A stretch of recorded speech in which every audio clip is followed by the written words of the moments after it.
ದಿವಂಗತ ಮಾಜಿ ಪ್ರಧಾನಿಯಾದಂತಹ ರಾಜೀವ್ ಗಾಂಧಿ ಅವರ ಜನ್ಮ ದಿನಾಚರಣೆ ಆಗಸ್ಟ್ 20, 1944ರಲ್ಲಿ ಅವರು ಜನ್ಮವನ್ನ ತಾಳ್ತಾರೆ. ಅತ್ಯಂತ ಕಿರಿಯ ಪ್ರಧಾನಿ ಎಂಬ ಹೆಗ್ಗಳಿಕೆಗೆ ಇವರು ಪಾತ್ರರಾಗಿರ್ತಾರೆ. ಇವರು 40ನೇ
ಒಂದು ಮಹತ್ವವನ್ನ ಮಕ್ಕಳು ಇವತ್ತು ತಿಳಿಸ್ಕೊಡ್ತಾರೆ.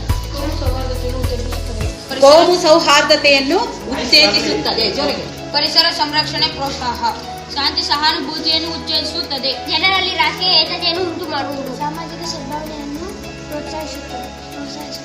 ಜೀವ ವೈವಿಧ್ಯ ಸಂರಕ್ಷಣೆ ಪ್ರೋತ್ಸಾಹ, ನಾಗರಿಕದ ದೃಷ್ಟಿಕೋನವನ್ನು ಉತ್ತೇಜಿಸುವುದು. ಹಸಿರು ಪ್ರಕೃತಿ ಸೌಂದರ್ಯದ ಸಂರಕ್ಷಣೆ, ಎಲ್ಲ ಧರ್ಮಗಳ ನಡುವೆ ಏಕತೆ, ನಾಗರಿಕರ ನಡುವೆ ಶಾಂತಿ, ಪರಸ್ಪರ ಗೌರವ ಮತ್ತು ಸಹಿಷ್ಣುತೆ, ಶಾಂತಿ ಸಹಬಾಳ್ವೆಯಿಂದ ಬದುಕುವುದು, ಸಸ್ಯಗಳನ್ನು ನೆಡುವುದು ಹಾಗೂ ಪೋಷಿಸುವುದು. ಈ ದಿನದ ಸದ್ಭಾವನಾ ದಿನದ ಪ್ರತಿಜ್ಞೆಯನ್ನ ದೀಕ್ಷಾ 5ನೇ ತರಗತಿ ಈ ವಿದ್ಯಾರ್ಥಿನಿ ಹೇಳ್ಕೊಡ್ತಾಳೆ. ನಾವೆಲ್ಲ ಹೇಳೋಣ. Sadbhavana Diwas pledge. Sadbhavana Diwas pledge. I take this solemn